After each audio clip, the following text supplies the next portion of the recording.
திருப்பாவை பாசுரம் 2.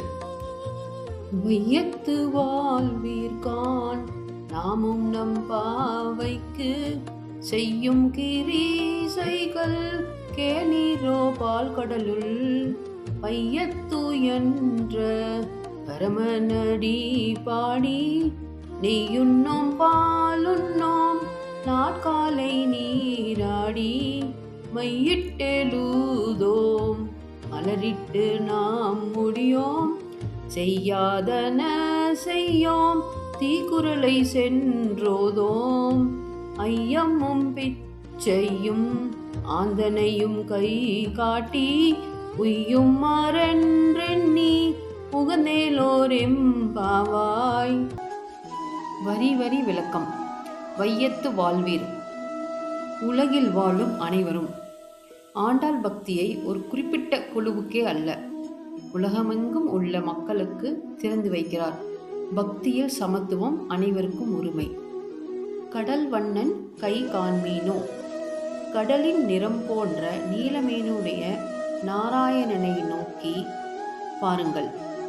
அவர்தான் நமக்கு பாதுகாவலன், கருணாமூர்த்தி. ஆண்டாள் நமக்கு தெய்வத்தின் அழகையும் கருணையையும் நினைவூட்டுகிறார். நெய்யுண்ணோம் பாலுண்ணோம். நோன்பின் போது நெய், பால் போன்ற சுவையான உணவுகளை தவிர்ப்போம். இது உடல் துறவல்ல, தன்னடக்கம் மற்றும் மன தூய்மை வளர்க்கும் பயிற்சி. நாட்காலே நீராடி, அதிகாலையில் எழுந்து நீராடி தூய்மையுடன் நோன்பை தொடங்குவோம். உடல் மனம் இரண்டும் தூய்மையாக இருக்க வேண்டும் என்பதை குறிக்கிறது. மையிட்டு எழுதோம், மலரிட்டு நாம் உடையோம். கண்மை, பூச்செண்டு போன்ற அலங்காரங்களை தவிர்ப்போம்.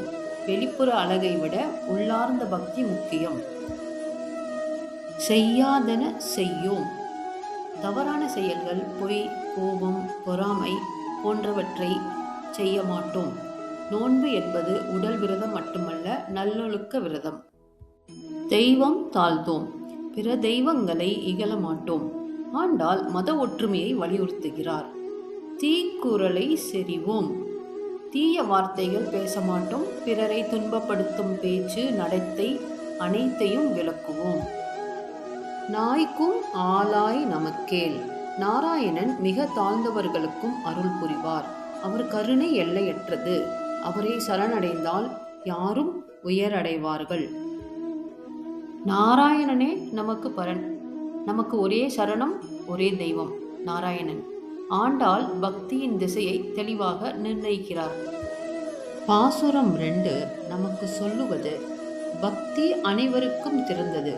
ஒற்றுமையுடன், தூய்மையுடன் நாராயணனை சரணடைந்து பாவை நோன்பு செய்வோம். லைக், ஷேர், கமெண்ட் மற்றும் சப்ஸ்கிரைப். ஸ்ரீயம் சம்ரித்திம்.